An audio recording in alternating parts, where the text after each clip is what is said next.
Nous n'avons besoin que de toi, Seigneur, car toi seul est source de vie, toi seul est source de paix, toi seul est source de bonheur, toi seul est source de joie, toi seul peux bénir, toi seul peux relever, toi seul peux qualifier. Nous avons besoin de toi seul. Montre-nous ta puissance, Seigneur, ce matin. Montre ta présence par le Saint-Esprit. Et accorde-nous la joie, Seigneur, de te servir. La joie de te servir. La joie de te servir. La joie de te servir. Dans le nom de Jésus. Alléluia. Sois Dieu et moi ce matin, Seigneur Jésus, j'ai besoin de toi. En cette rentrée scolaire, j'ai besoin de toi. Pour cette rentrée, j'ai besoin de toi. Pour ce mois, j'ai besoin de toi. Pour ce moment précis, j'ai besoin de toi. Seigneur, accorde-moi ta joie. Seigneur, accorde-moi ta vie. Et surtout, ne te souviens pas de moi dans ta colère.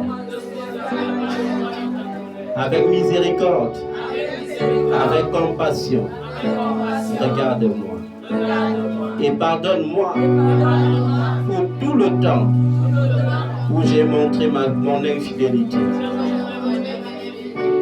Pour ce jour où tu as eu faim et que je ne t'ai pas donné à manger, je te demande pardon. Pour ce jour où tu t'es présenté nu et que je ne t'ai pas revêtu, pardonne-moi, Seigneur. Pour ce jour où tu t'es montré assoiffé et que je ne t'ai pas donné à boire, je te demande pardon. Au nom de Jésus. Pardonne-moi, Seigneur, car je regrette ma faute. Et mon péché est constamment devant ma face. Ce matin, Seigneur, j'ai besoin de ton secours pour que mon cœur ne me condamne pas. Pour que mon cœur ne me condamne pas. Car si mon cœur me condamne, toi, Dieu, tu es plus grand que mon cœur. Pardonne-moi, Seigneur. Pardonne-moi, Seigneur. Lave-moi complètement de mon péché. Et purifie-moi de toutes mes fautes. Pour toutes les fois que mes pensées se sont égarées de toi. Pardonne-moi. Pour toutes les fois que mes pensées se sont plus à l'impudicité, à l'impureté, à la dissolution, à la haine, à la débauche. Seigneur, pardonne-moi. Viens purifier mes pensées. Viens renouveler mes pensées. Pour toutes les fois que mon cœur ne s'est pas laissé toucher par ta parole. Pour toutes les fois que mon cœur a été habité par la haine, par l'amertume, par la rancune, pardonne-moi, Seigneur. Viens purifier mon cœur. Viens me donner un cœur nouveau. Un cœur qui te sert. Un cœur qui te loue. Un cœur qui t'honore. Un cœur qui t'exalte. Un cœur purifié. Un cœur sanctifié. Un cœur amoureux de Jésus. Un cœur accessible au Saint-Esprit. Seigneur, accorde-moi ce cœur qui te sert, ce cœur qui te loue, ce cœur qui t'honore, ce cœur qui t'exalte. Au nom de Jésus. Seigneur, je te supplie, pour tous les temps que mon corps t'a déshonoré, que mon corps s'est laissé entraîner dans le sommeil, viens me pardonner, Seigneur. Libère mon corps et fais de mon corps l'habitation de Dieu en esprit. Viens sanctifier ta maison, Seigneur. Que mon corps t'appartienne. Que mon corps soit ta propriété. Que mon corps soit la source de l'exaltation.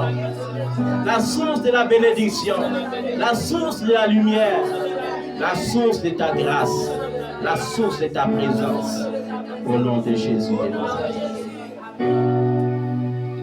Saint-Esprit de Dieu, pour toutes les fois que j'ai été déshonoré, que j'étais poussé dans le sommeil, je te supplie de me pardonner. Il est écrit, n'attristez pas le Saint-Esprit, par lequel vous avez été scellés pour le jour de la rédemption. Et cependant, Seigneur, j'étais attristé par mes actions, j'étais attristé par mon comportement. J'étais attristé par les paroles mauvaises sorties de ma bouche. J'étais attristé par ma colère. J'étais attristé par ma cupidité. Seigneur, pardonne-moi. Et sanctifie-moi encore. Saint-Esprit, réveille-toi en moi. Ne sommeille pas. Saint-Esprit, réveille tes dons en moi. Ne te tais point. Saint-Esprit, bouillonne en moi. Laisse ta puissance, oh Dieu, libérer le potentiel divin dans ma vie. Laisse ta puissance en moi t'honorer. Laisse ta puissance en moi manifester le surnaturel. Laisse ta puissance en moi avoir la révélation du Père et du Fils. Esprit du Père, Esprit du Fils.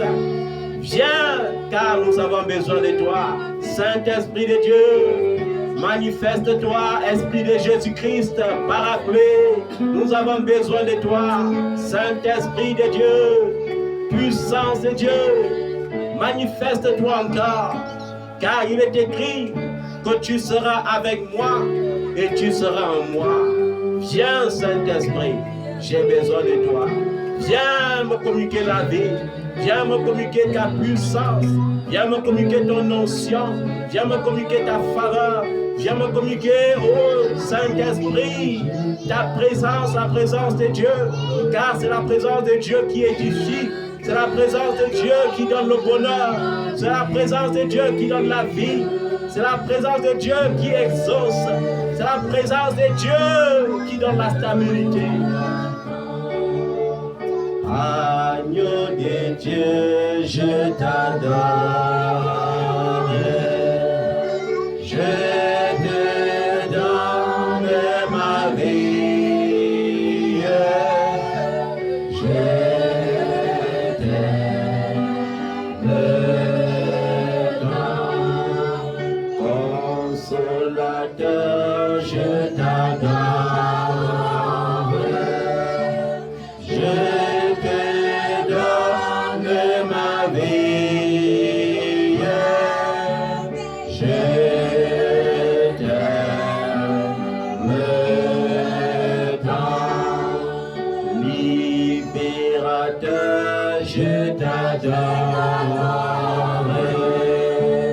Je te donne ma vie.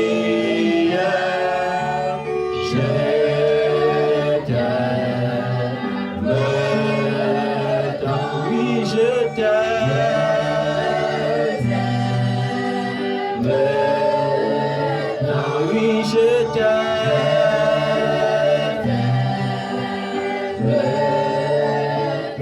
Oui, je t'aime.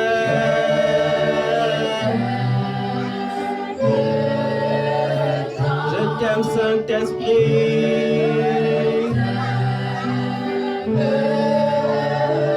Je t'aime, Paraclet.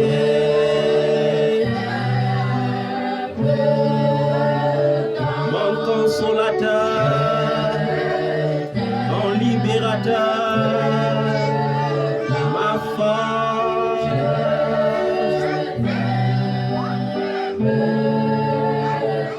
Oui, je t'aime.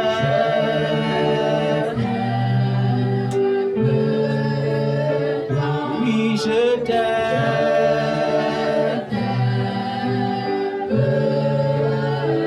Je t'aime, Jésus.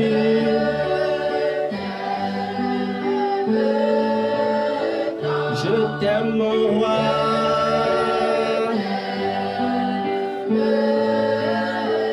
Oui, Saint-Esprit.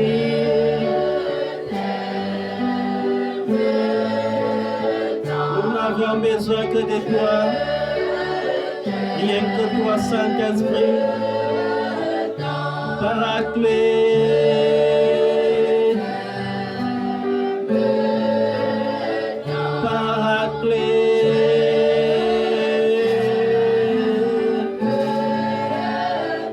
Oui, je t'aime.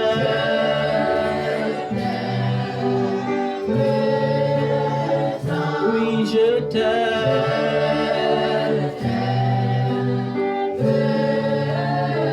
Je suis amoureux de toi, Saint-Esprit de Dieu, libérateur, consolateur, Paraclet, bouclier, Saint-Esprit.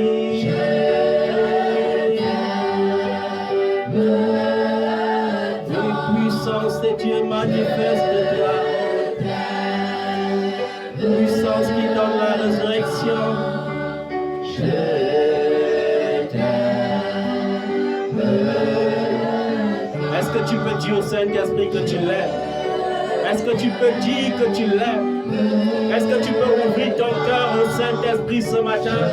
Est-ce que tu peux ouvrir ta pensée au Saint-Esprit ce matin? Est-ce que tu peux demander au Saint-Esprit de purifier tes lèvres ce matin? Est-ce que tu peux demander au feu de Dieu de bouillonner en toi, de bouillonner dans tes lèvres, de bouillonner dans ton cœur, de bouillonner dans ton être? Je t'aime. Oui, je t'aime. Je t'aime, Saint-Esprit de Dieu, mon consolateur, mon enseignant, mon professeur, mon bouclier, ma seule portion, ma seule réserve. Alléluia.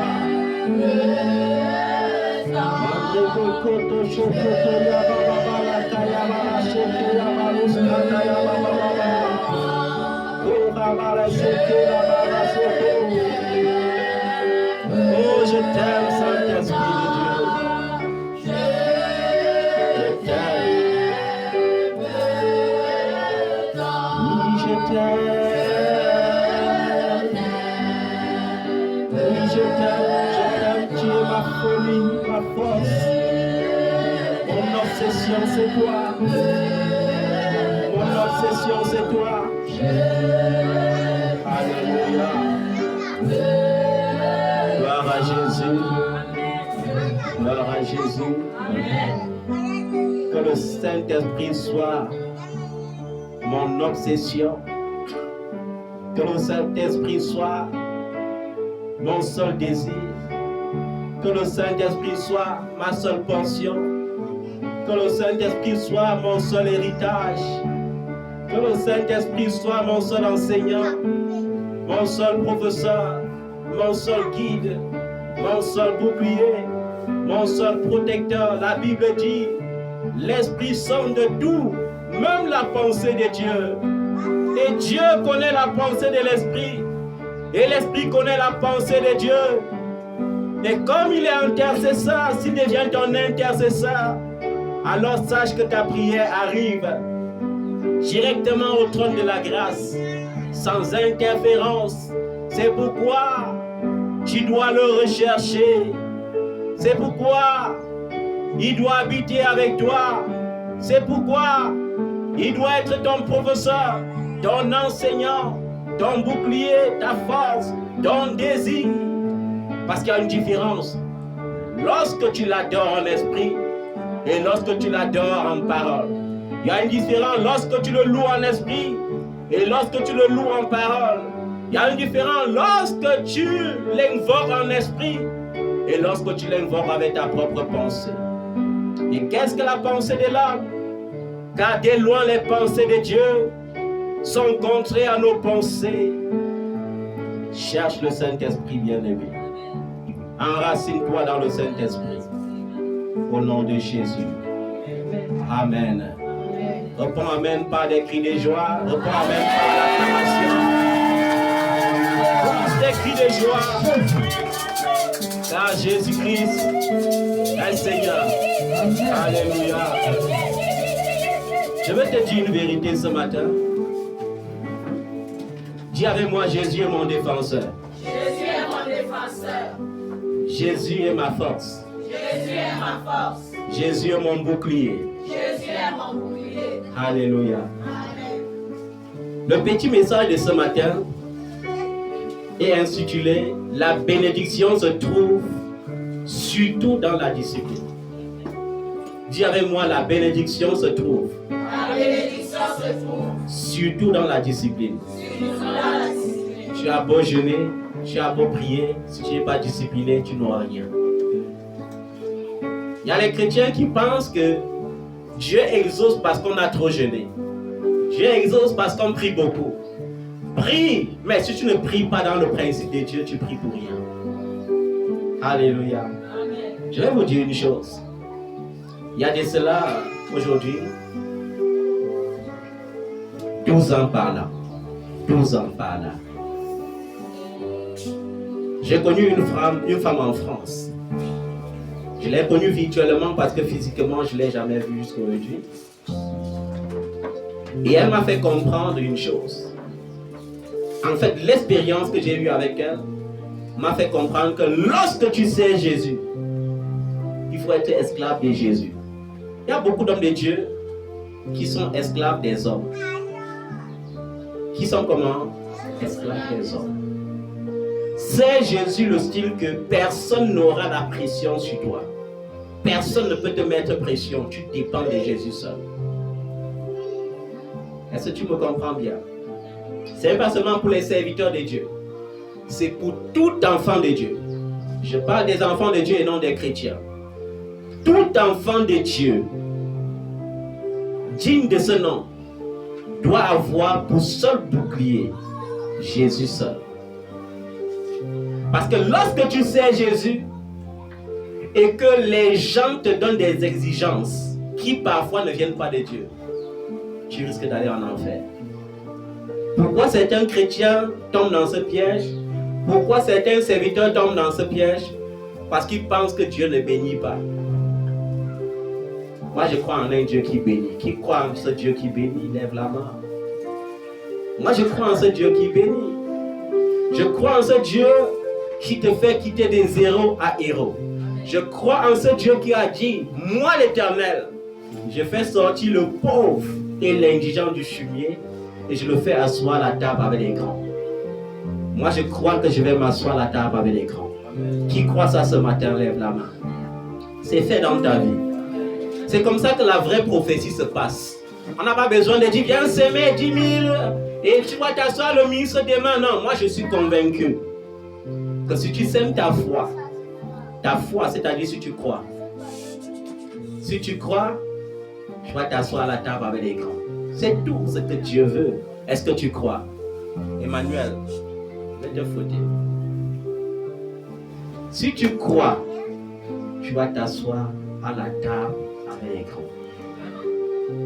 Dieu ne donne pas les conditions comme les hommes de Dieu donnent. Si tu veux te marier, sème. Si tu veux, jeûne. chaque mois il faut jeûner. Qui? Je n'ai même pas le temps pour jeûner. Je n'ai pas le temps de provoquer le diable alors qu'on n'a rien en partage. Je ne suis pas en train de dire que jeûner c'est provoquer le diable. Non. Mais je dis vos excès des jeunes là, c'est pour le rencontrer, c'est même pas pour rencontrer le Seigneur. Et je connais beaucoup qui à la fin de chaque jeûne le rencontre. Mais le mois prochain, ils jeûnent quand même toujours. Il faut mieux préparer ton caractère. Il vaut mieux avoir un caractère qui dérive du cœur de Dieu que de jeûner. Entre celui qui jeûne tous les mois et celui qui garde son cœur. C'est celui qui garde son cœur qui sera à côté de Dieu. Ce n'est pas celui qui jeûne. Dieu ne prend pas plaisir au sacrifice. Le jeûne, c'est un sacrifice. Dieu ne prend pas plaisir aux offrandes. Le jeûne, c'est une offrande. Dieu prend plaisir à quoi? À l'obéissance. L'obéissance vaut mieux que le sacrifice. Alors, cette femme, une prophétie était sortie de ma bouche. Et elle gardait une de mes filles qui était arrivée en France sans papier chez elle. C'est fou de voir comment les chrétiens sont manipulateurs. Tu es chrétien, mais tu manipules. Et ma fille faisait comment? Elle était dévouée. Dis avec moi la dévotion. Pardon. Il faut être dévoué. Il faut être fidèle. Il faut servir. Il faut faire comment? Servir. Elle avait l'esprit de service. Et la dame était tellement confuse par sa manière de servir. Elle lui a dit, laisse-moi fixer un salaire pour toi. Elle a dit, le fait que tu me gardes déjà chez toi, c'est plus qu'un salaire. Alléluia. Il n'y a que l'humilité qui précède la gloire. Il n'y a que le service qui provoque l'élévation. Et le Seigneur l'a laissé servir chez cette femme fidèlement pendant 1 an. Et quand cette femme m'a connu par son bien, une prophétie était sortie. Et quand je regardais la femme, je regardais sa récompense. C'était des centaines de millions d'euros. Des centaines, je dis bien, des centaines de millions d'euros. Mais Dieu, quand il veut te donner un chèque en blanc, il te montre aussi ses exigences. Dis avec moi les exigences de Dieu. Et Dieu n'exige pas ce qui dépasse ta force. C'est impossible. Alors la prophétie disait, une grande bénédiction est sur le point d'arriver dans la vie de ma fille qui loge chez toi. Et la manière dont tu vas recevoir cette bénédiction provoquera une grande bénédiction qui sera une récompense dans ta vie. Or, elle était en France et elle avait tellement dépensé pour faire du bien dans sa famille qu'elle était ruinée. Dieu voulait la récompenser. Mais le genre de bénédiction, c'était le genre qu'elle ne pouvait pas supporter. Je me rappelle le jour où c'est elle-même qui a pris son téléphone pour m'annoncer la bénédiction. En ce terme, oh Papa Simon, le prophète des nations, le grand homme de Dieu, ton Dieu est fort. J'ai dit, mais je sais bien qu'il est fort. Ton Dieu est puissant. J'ai dit, mais je sais qu'il est puissant. Est-ce que tu sais que ta fille est enceinte et qu'elle a 3 enfants dans le ventre? J'ai dit, et il y a quoi d'extraordinaire dans ça? Et plus tard, au lieu de chérir la bénédiction, elle a jalousé la bénédiction. Et elle est entrée dans un conflit du genre, comment faire pour détruire même ses enfants dans le ventre? Elle est devenue Dieu. Dieu au point que cette fille avait compris que la seule façon d'être sauvée, c'est de quitter sa maison. Et elle avait quitté la maison avec la grossesse. Elle s'est retrouvée dans un foyer.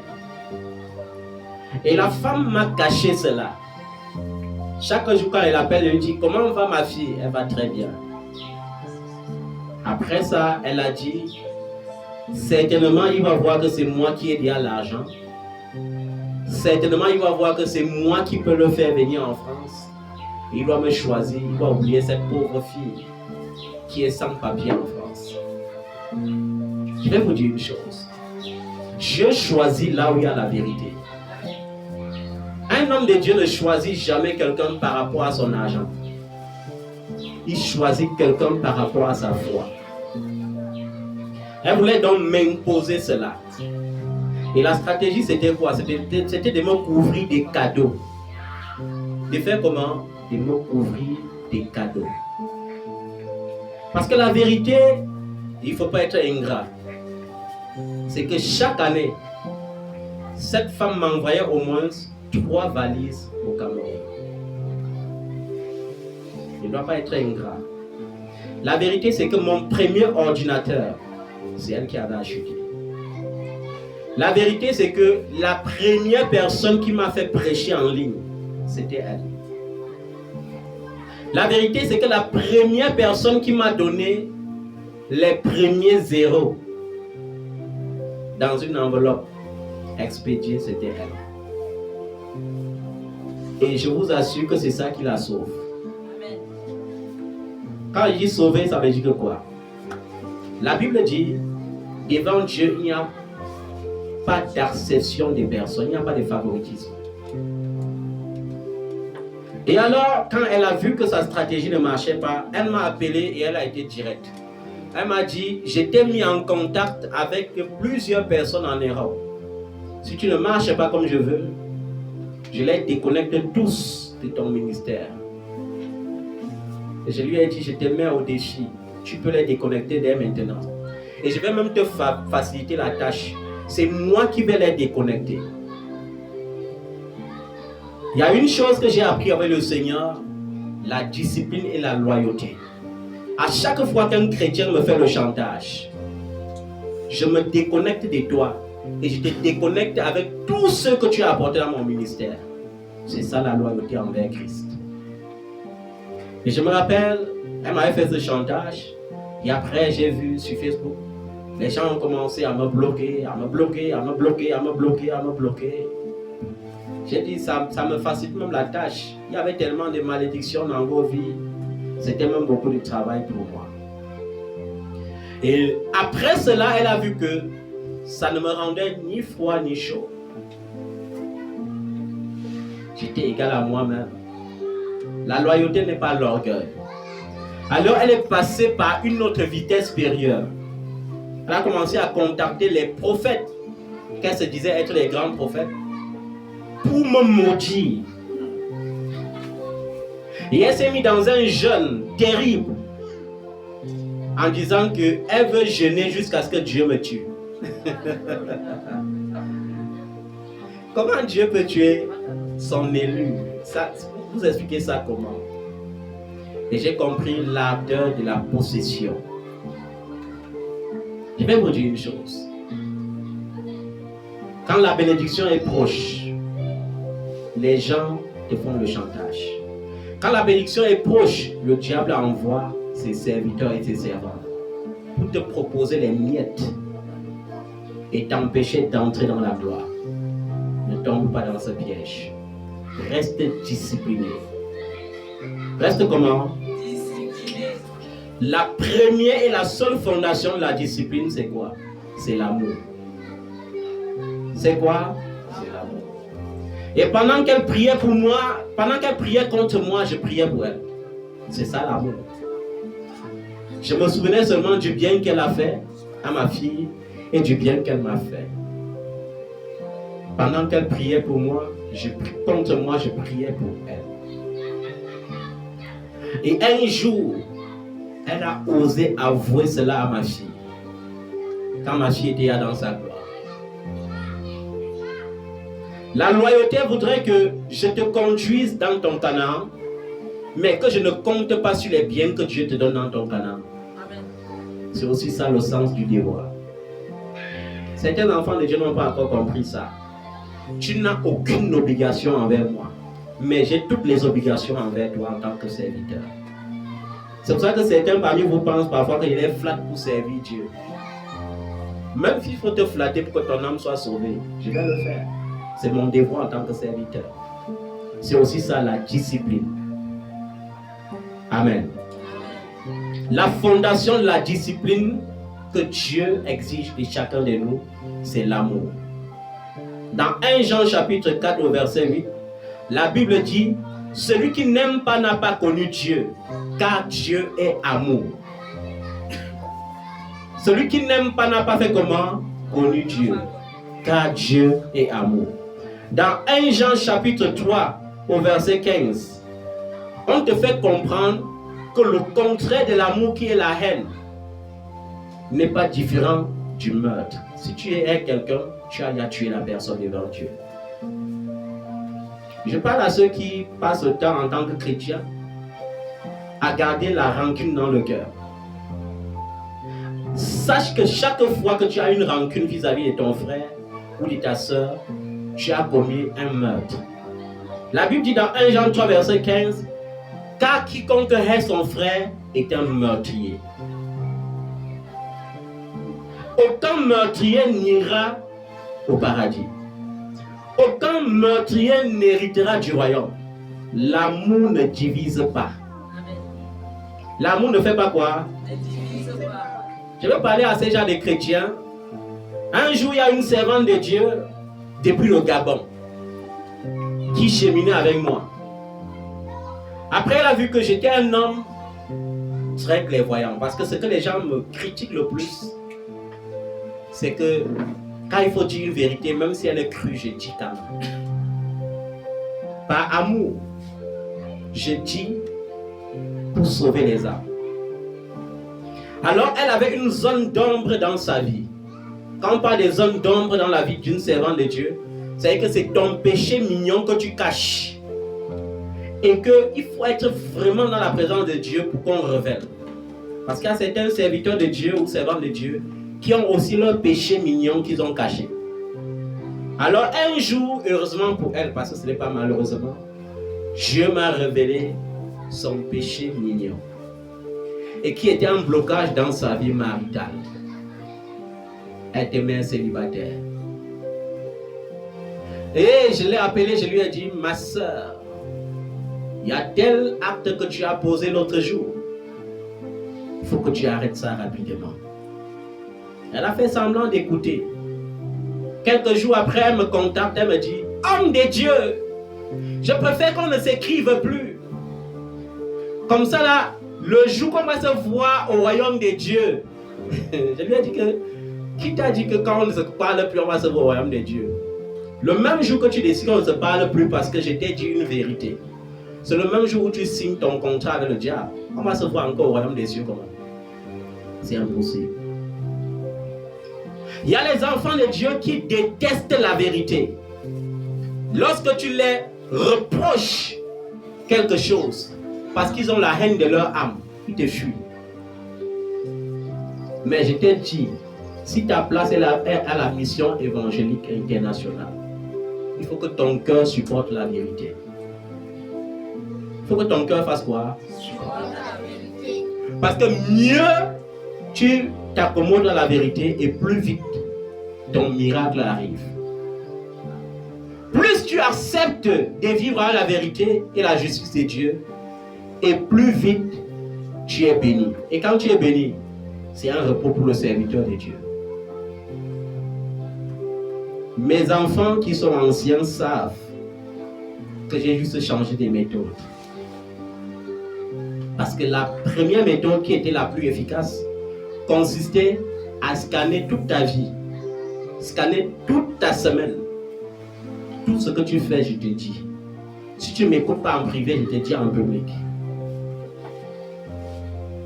Et je pense qu'il y a certains enfants ici là qui durcissent tellement face à la bénédiction qu'il faut encore commencer cette méthode avec eux. Parce que Dieu, c'est la discipline. Amen. L'amour ne peut pas diviser les gens. Dans Tite chapitre 3, verset 10, ma Bible dit, c'est pas toi, après un premier et un second avertissement de celui qui cause les divisions.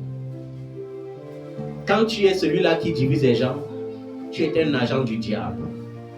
Parce que Dieu ne divise pas les gens. Ça me fait souvent mal. Et c'est ce qui fait que mon ministère n'est pas puissant à l'extérieur. Ce qui fait que la mission évangélique internationale, qui pourtant est un ministère de restauration, ne prospère pas facilement à l'extérieur, c'est que quoi? C'est qu'à l'extérieur, les enfants ne font jamais rien pour être ensemble. Ils aiment être divisés. Et qu'est-ce qui les divise? C'est qu'ils ont choisi un même père spirituel, mais comme ils ont des enseignants et les directeurs en Christ différents, chacun veut être loyal à son directeur spirituel. C'est-à-dire que chacun veut dire, viens plutôt dans mon ministère. Et quand tu ne viens pas, on commence à se diviser. Ou bien parfois, ils n'arrivent pas à s'entendre pour un truc concernant mon ministère, et c'est à cause des divisions. Quand vous êtes divisés sur la terre, et vous priez un même Jésus, vous croyez que vous allez aller à la rencontre de ce Jésus ne divise pas les gens. Il y a les aînés dans la foi, il y a les cadets dans la foi. Quand Dieu t'utilise comme aîné dans la foi, tu vas comprendre que le prix à payer pour l'aîné est plus lourd que le prix à payer pour le cadet dans la foi. Parce que l'aîné dans la foi, comme l'aîné d'une famille, est obligé de supporter certaines choses pour maintenir la paix. Il y a les enfants ici qui sont dignes de malédiction. Pourquoi je ne les maudis pas? Parce que je dois passer outre leurs faiblesses pour les bâtir. Est-ce que vous comprenez ça? Quand tu es aîné, Jésus dit, le plus grand doit aussi être quoi? Serviteur de tous. C'est-à-dire que quand tu es aîné dans la foi, quand tu dis à tes cadets, voilà ce que nous devons faire. Si les cadets ne se mobilisent pas, est-ce que ta fâcherie peut les mobiliser? Est-ce que ta colère peut les mobiliser? Non. Fais ta part fidèlement. Ta fidélité doit les attirer. Est-ce que tu comprends ça? C'est ta fidélité qui les attire. Le but de Jésus lorsqu'il lavait les pieds des disciples, ce n'était pas pour la Sainte Seine comme on vous enseigne dans certains ministères, où on dit que pour aller à la Sainte Seine, on se lave les pieds les uns les autres. Ça devient une secte là. Non, ce n'était pas ça. Le but c'était de montrer la place du serviteur. De dire, même comme je suis le maître, je vous sers. Je me rappelle, quand j'étais à la CBC, on faisait cette pratique qui m'énervait. Parce que chaque fois, on posait les seaux d'eau, j'arrête la serviette, je lave tes pieds, j'essuie. Je prends l'huile d'onction, je prends avec. Tu prends aussi mes pieds, tu laves, tu essuies. Quand tu laves mon pied en tant que sœur, tu es ma femme. Pourquoi tu laves mes pieds? Pourquoi tu prends mes pieds? Il n'y a pas de surpris que l'impudicité dans l'église. Ça ne va pas être dans l'église comment? Si en lavant le pied de la sœur, ça me plaît beaucoup, je vais avoir envie de voir encore ce pied dans le secret. Si la sœur, en lavant le pied du frère, voit que le pied du frère est trop doux, elle va avoir l'envie de masser encore ce pied dans le secret. Et vous voyez comment les gens propagent des sectes inutiles parce qu'ils comprennent mal la parole.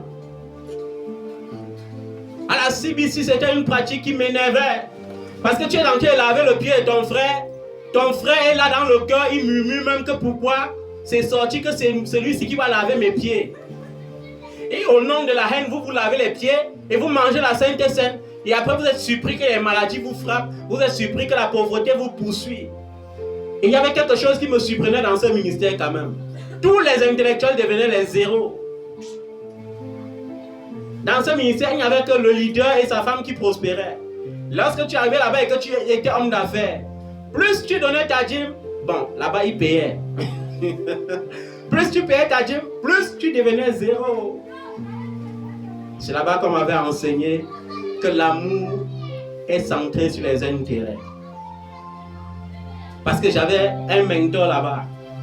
Quand la poche de ses pantalons ne sont pas percées, il ne m'offre pas.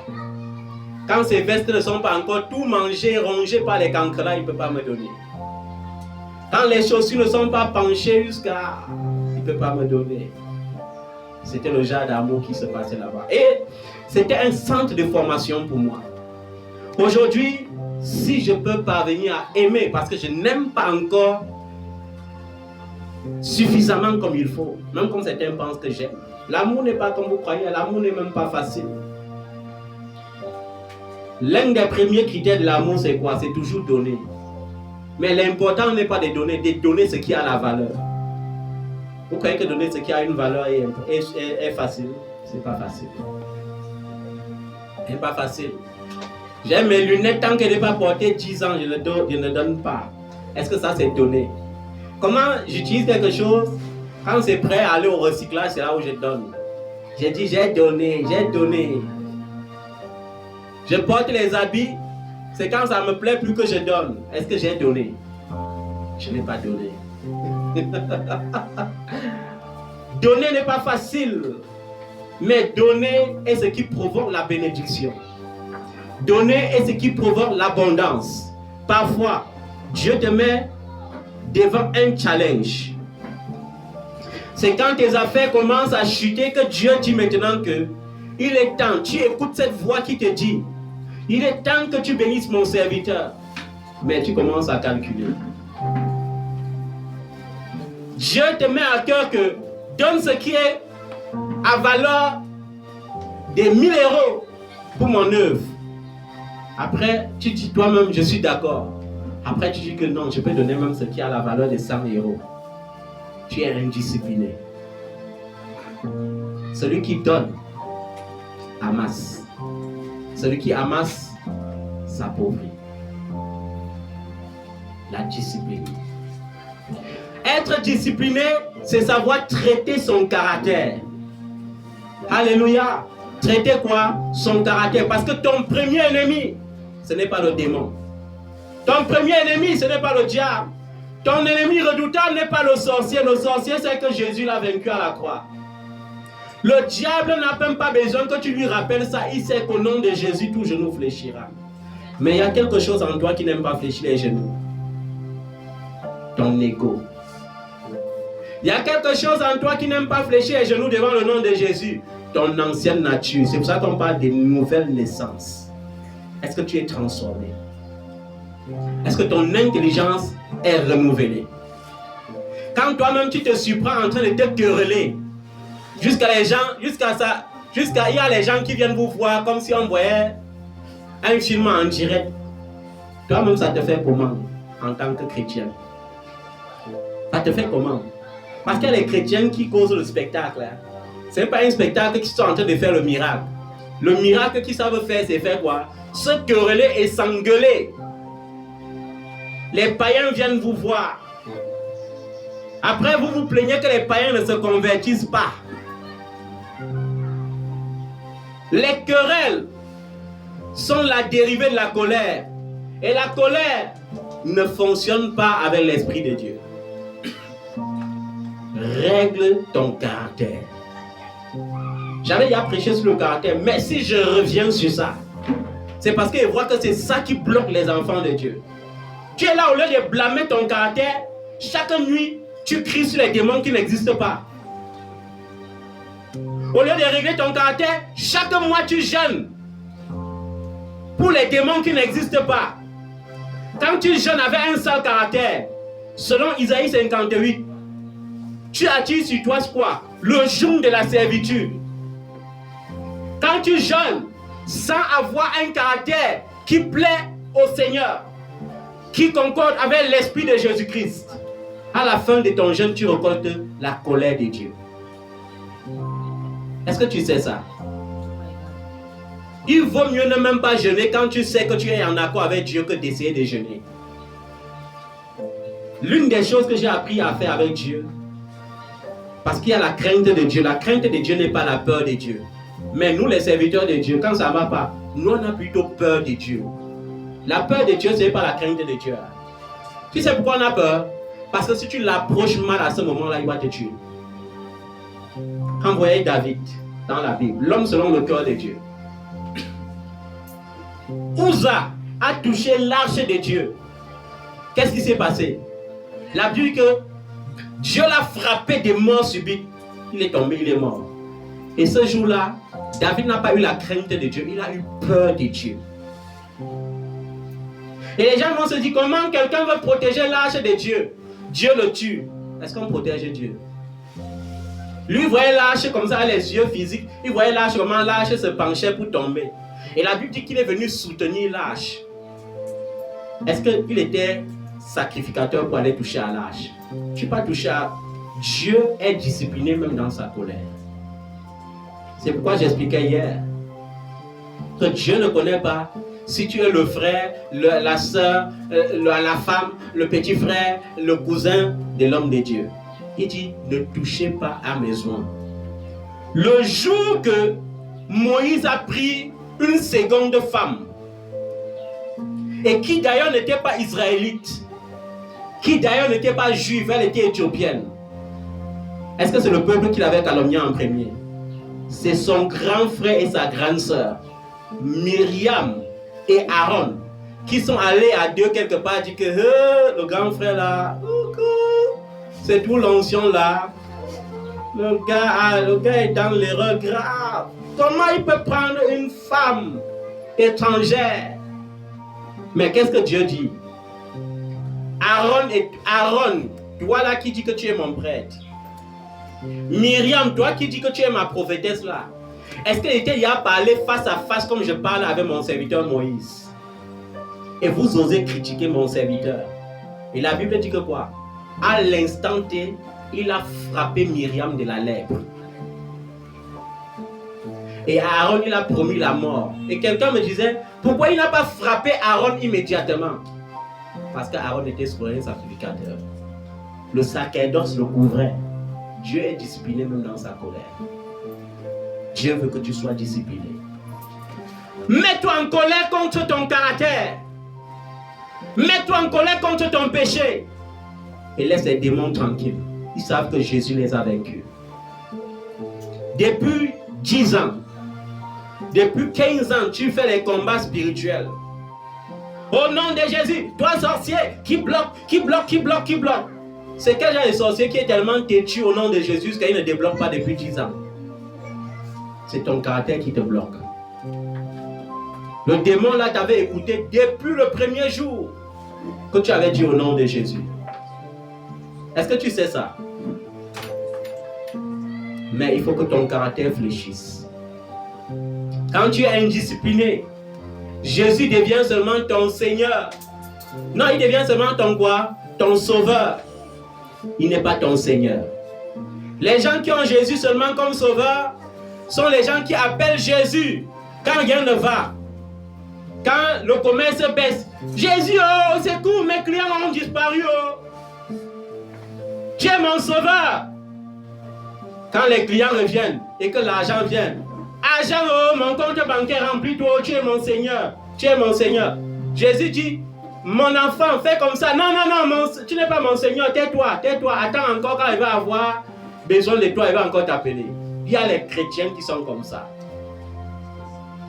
Quand ça ne va pas dans le foyer, oh Jésus, mon sauveur, viens sauver mon foyer. Mon mari veut dire me quitter. Ma femme veut dire me quitter. Quand la paix revient, Jésus, tu peux te reposer, hein? Mon Seigneur, c'est mon ego. Tu as dit que femme soit soumise. Moi, je vais soumettre mon mari. Ou bien, mari, aime ta femme. Non, je ne dois pas l'aimer. Elle sera mon esclave. Vous voyez, les gens qui cherchent Jésus seulement selon les circonstances. Quand la rentrée est proche, tout le monde a parfois le temps d'aller dans la présence de Dieu. Seigneur, je te confie ma rentrée scolaire. Donne la dose de l'onction qu'il faut pour qu'il soit premier. Après ça, non, Mekaïe là, vous êtes mon Seigneur. Jésus, repose-toi. Je n'ai pas besoin de toi. Quand les examens sont proches, Jésus, oh, viens. Je ne veux pas échouer. Après ça, Jésus, repose-toi. Quand on veut être béni, Jésus, je veux voyager. Jésus, je veux voyager. Je te promets que quand je vais voyager, je vais t'être fidèle. La fidélité là-bas, c'est quoi? Jésus, repose-toi.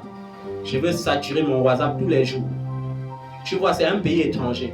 Je dois visiter toutes les plus belles boutiques. Je dois me filmer, je dois montrer aux gens maintenant que je suis arrivé. Il y a quand même quelque chose qui me dépasse sur les Africains. C'est comme si leur Jérusalem, c'est Mbenka et pas Tambeng. Ça m'a dépassé. C'est-à-dire quelqu'un voyage, quand il arrive dans un pays étranger, quand il se filme, il te fait croire que non, j'ai déjà touché Jésus là du bout du doigt. Je vais te dire une vérité. Dieu peut te bénir même au Cameroun. Amen. Dieu peut te... Il y a tes milliards. S'il y a tes milliards au Cameroun, Dieu va te bénir. Il y a certains que leur Canaan, c'est le Cameroun.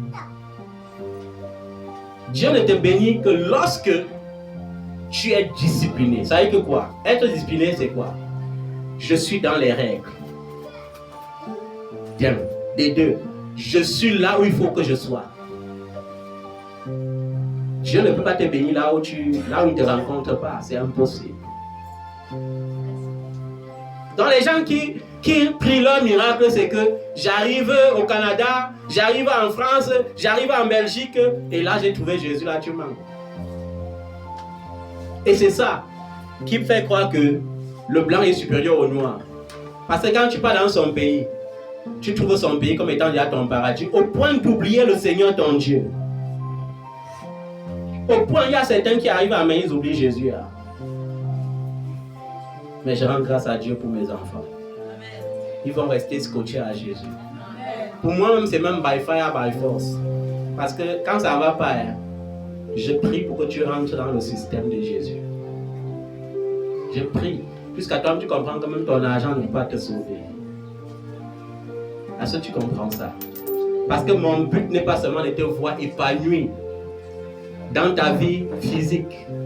Mon bonheur ne consiste pas à te voir avec des grandes richesses seulement, mais d'être sûr que ton âme est d'abord sauvée. Donc toi qui divises en tant qu'aîné ou cadet dans la foi, il faut que tu saches que la division que tu causes, c'est un blocage pour tes miracles.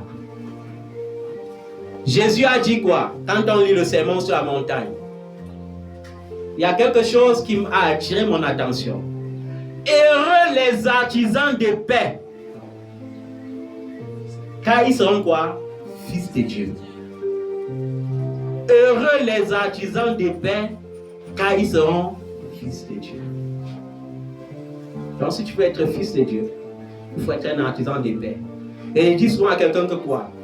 Il n'y a pas de prix débordant pour s'aimer la paix. Voilà par exemple la guerre en Ukraine. Il suffit seulement que l'OTAN décide que à partir d'aujourd'hui là, la guerre là est finie et ça va finir. Il suffit aussi seulement que la Russie aussi dise que à partir d'aujourd'hui là c'est fini et ça va finir. Mais comme chacun veut montrer que c'est lui le plus fort du monde, et comme pour eux la force du monde est devenue animalière, parce que c'est l'instinct animal qui pousse l'humain à tuer l'humain. C'est quand l'humain a perdu toute son humanité. Quand l'humain perd toute son humanité, l'humanité se manifeste par la guerre, par les crimes. Oui, j'ai réussi à bombarder 10 usines aujourd'hui. Oui, j'ai réussi à couper toute une ville. Aujourd'hui, là, la ville n'a plus d'électricité. J'ai les armes les plus fortes, les plus redoutables. Et c'est ça. Et on parle de paix. La paix se trouve en Jésus seul. La paix qui vient du monde ne sera jamais stable. La paix qui vient du monde, c'est la mascarade. La paix qui vient du monde est politisée. En Jésus, il n'y a pas de politique. Amen. Règle ton caractère. Ensuite, jeûne. La discipline, c'est quoi? Je règle d'abord mon caractère.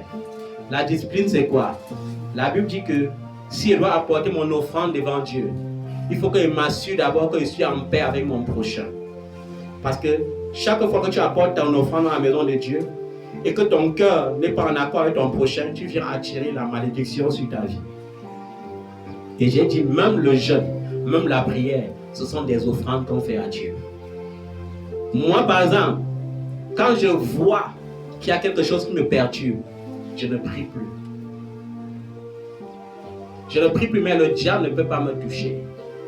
Ce n'est pas la prière qui te protège. La Bible dit, si l'Éternel garde une ville, c'est en vain que les hommes gardent. En tant qu'élu de Dieu, il sait que je suis la propriété de Dieu. C'est-à-dire que même si je suis tombé n'importe comment, le Seigneur ne me livrera jamais à Satan. Pourquoi? Il y a quelle part entre Satan et moi? Bon, quand tu es fatigué et tu forces pour prier là, c'est pour inviter qui? Je sais ce que signifie. Je dis, Seigneur Jésus. Tu dors, tu chuchotes encore. Après, tu te rends compte que tu es en train de dire même que Seigneur, les démons, je veux que vous me bénissez. Oui, c'est ça le sommeil. Ok. Parce que tellement... Vous ne connaissez pas la vie spirituelle, hein? Vous ne connaissez rien dans la spiritualité. J'ai dit, quand tu es fatigué, dors. Rien ne doit t'arriver. Tu es la propriété du Seigneur Jésus. Ceux qui ont toujours peur, là, la Bible dit que la crainte n'est pas dans l'amour. C'est que si je sais que je suis conforme à Dieu, si je suis fatigué et dors, Dieu va veiller sur moi. Mais si je suis fatigué, je force, c'est parce que je vis dans la peur. Et la peur signifie que je ne suis pas conforme à Dieu. Je suis indiscipliné. Ouais. La foi chrétienne est tellement facile à pratiquer. Elle est difficile pour ceux qui ne sont pas disciplinés. Comment tu peux prier en dormant en même temps? À un moment donné, après tu dors, dès que tu fermes les yeux, tu vois les serpents en train de te poursuivre. Est-ce que Jésus c'est le serpent? Tu vois comment on te poursuit jusqu'à ce que tu voles de maison en maison. Tu voles jusqu'à ce que tu es content. Hey, papa, je voyais comment je volais, je traversais même 10 maisons à la fois. Tu es devenu vampire, tu voles quoi? Ah, Seigneur Jésus. Après, on va les entendre prier. Ceux qui n'ont pas Jésus comme Seigneur sont obligés de rentrer encore dans les dogmes de la religion. Et vous savez, la religion la plus dangereuse, je n'ai rien contre les catholiques, hein. Mais j'ai tout contre le catholicisme. Hein. Parce que c'est le syncrétisme. Vous savez ce qu'on appelle syncrétisme? Le syncrétisme veut dire, je présente Jésus pour servir Satan. C'est ça le catholicisme. Hein. Je présente Jésus pour servir quoi? La preuve. Tout ce qui vous interdit dans la Bible, il pratique. Pour construire le temple Saint-Marc, on enterre les ossements de Saint-Marc.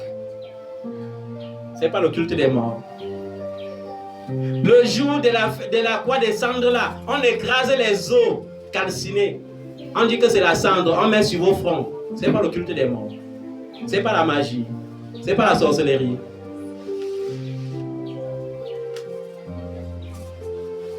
Le syncrétisme.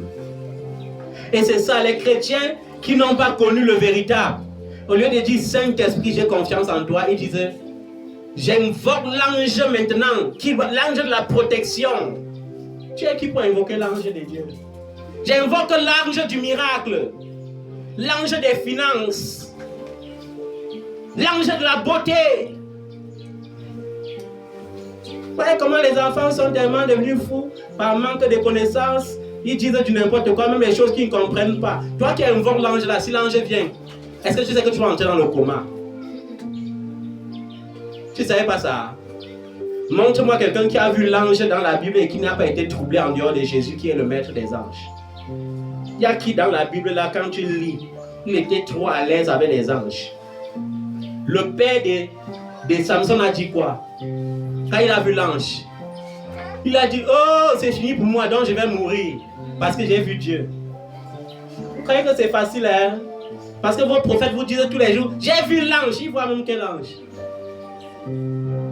C'est normal qu'ils voient les anges partout parce que dans l'église, ils ont orné avec les jeux de lumière. Quand ça frappe dans ses yeux comme ça, ils voient beaucoup d'anges partout.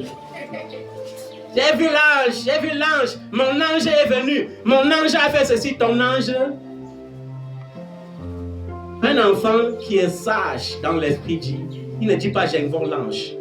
Il dit Seigneur, donne l'ordre à ton ange. Donne l'ordre à ton ange parce que l'ange ne se soumet et n'obéit qu'à Dieu. Mais toi, comme tu es trop fort, vous êtes plus spirituel que Jésus. Parce que vous jeûnez, comme Jésus a jeûné 40 jours là. Et comme depuis que vous avez cru, vous avez jeûné 40 000 jours là. Vous avez jeûné 100 000 jours là. Vous êtes plus spirituel que Jésus, mais vous avez peur de la pluie. Vous êtes plus spirituel que Jésus, mais vous avez peur du vent. Vous êtes plus spirituel que Jésus, mais quand un papillon normal vole à la maison, vous envoyez le feu parce que le sorcier est entré dans vos maisons. Vous êtes plus spirituel que Jésus, mais quand vous négligez la maison, la souris entre. Ça veut dire que le sorcier est entré dans la maison, ce n'est pas la souris. Vous êtes plus spirituel que Jésus, puis encore le magouillard. Un lézard bizarre, ça veut dire que le sorcier est entré dans la maison. Le jour-là, les voisins ne vont pas dormir parce que tu dois envoyer le feu jusqu'à ce soit secouer tous les murs. Vous voyez comment les gens pratiquent la spiritualité. Vous faites souvent le diable s'asseoir et rit même. Les Élia vaincus, ce sont mes amis. Parce que vous envoyez un feu qui ne lui dit rien. Un feu qui ne peut pas le toucher. Je vais vous dire une chose. Le diable craint seulement la puissance de la parole. Il craint quoi? La puissance de la parole réside dans la connaissance de la parole et non dans la récitation de la parole. Les témoins de Jéhovah récitent beaucoup la Bible, non? Mais ils ont quelle puissance? Un témoin de Jéhovah va te dire que il est écrit que, mais quand tu as dit que, est-ce que tu connais le Saint-Esprit, il ne va plus te rendre visite. Quand tu as dit que Jésus est Dieu, il va fuir. Parce qu'il récite. Et c'est ça malheureusement, ce n'est pas seulement eux. On dit de critiquer les gens de l'intérieur. Je vous critique, vous les pentecôtistes. Parce que vous avez dit, Seigneur, il est écrit. Voilà, comme par exemple les gens vont lire Exode 23. Au verset 22. Je veux qu'on me lise ça. Exode 23 au verset 22.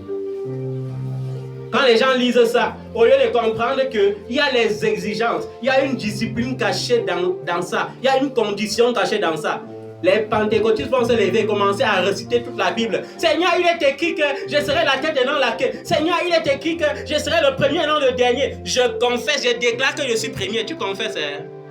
Pour être premier, non? Il faut mériter. Je lis au nom de l'Éternel. Amen. Mais si tu écoutes sa voix, et si tu fais tout ce que je te dirai, je serai l'ennemi de tes ennemis et l'adversaire de tes adversaires. Voilà.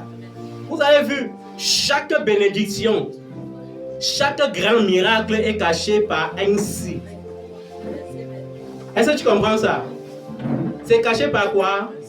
Si tu écoutes ce que je te dis, ça veut dire que si tu mets en pratique ma parole, si tu ne fais pas de ma parole une récitation, alors je mettrai en toi la puissance de la parole qui va terrasser tous tes ennemis. Quand le diable va venir comme un lion rugissant, le lion de la tribu de Juda doit rugir devant lui.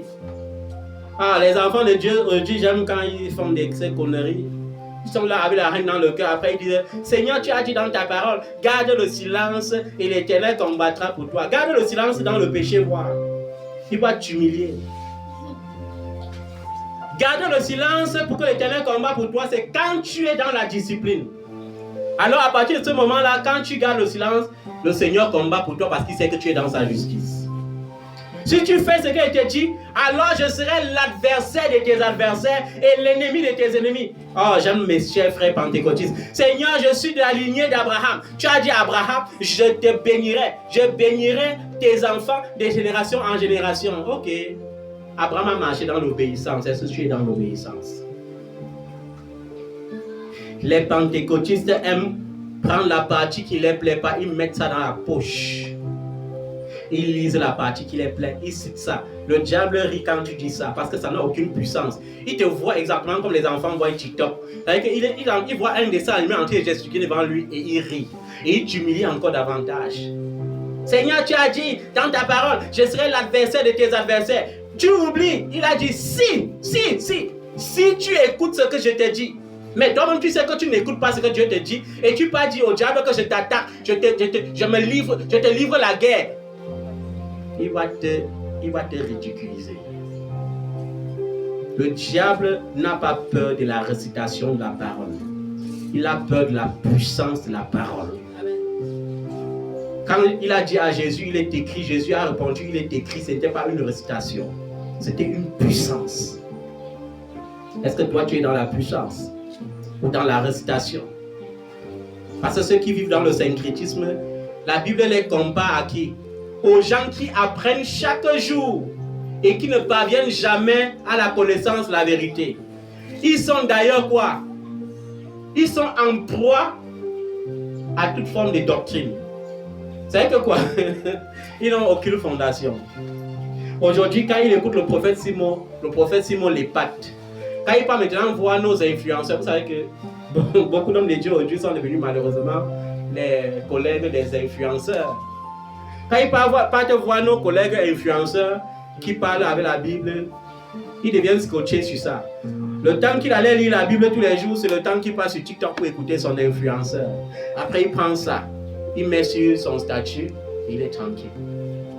Il sait qu'il a partagé une parole aujourd'hui. Il est tranquille.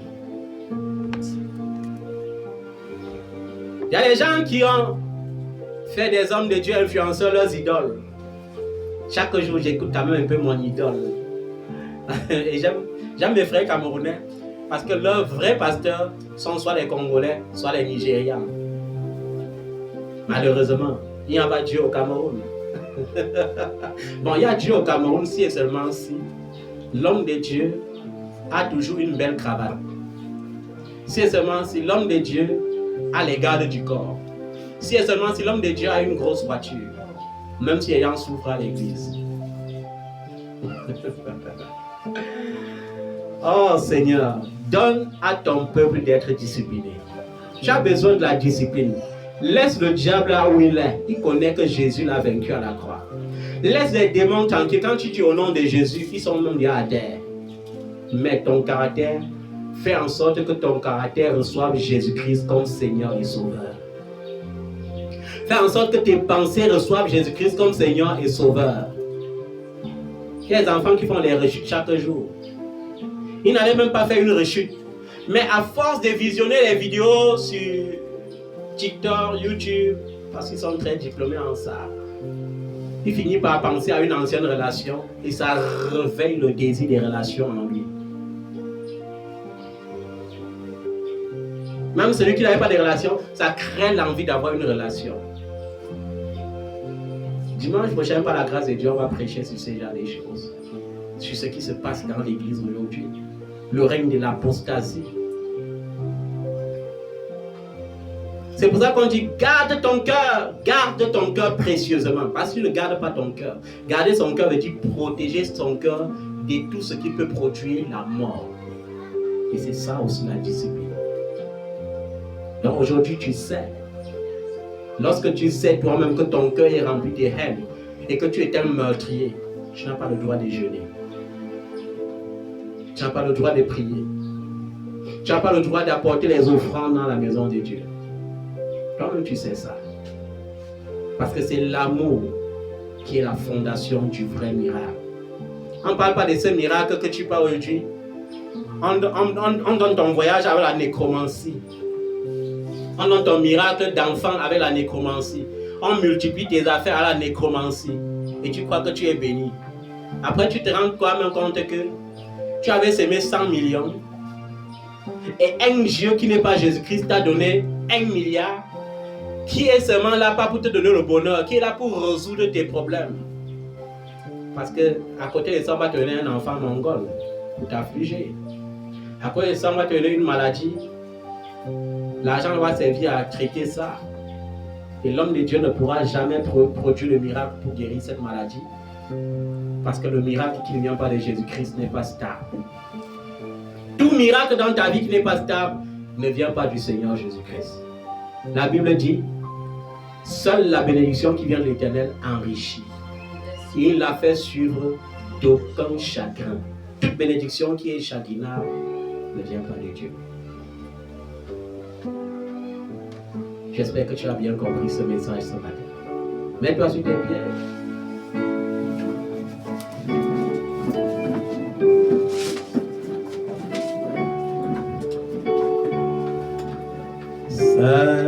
Saint-Esprit, je t'adore.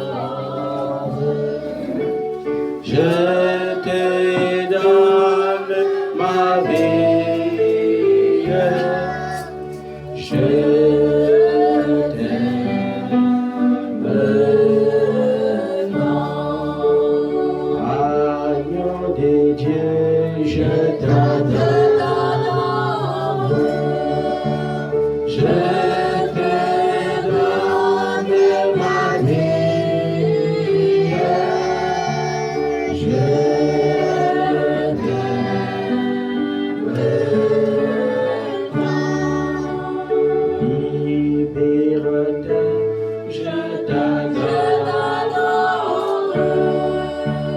Je te donne ma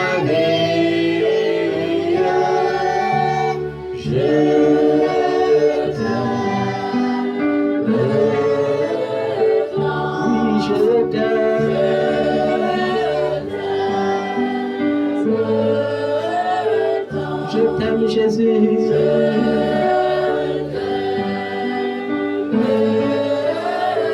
Je t'aime, Saint-Esprit.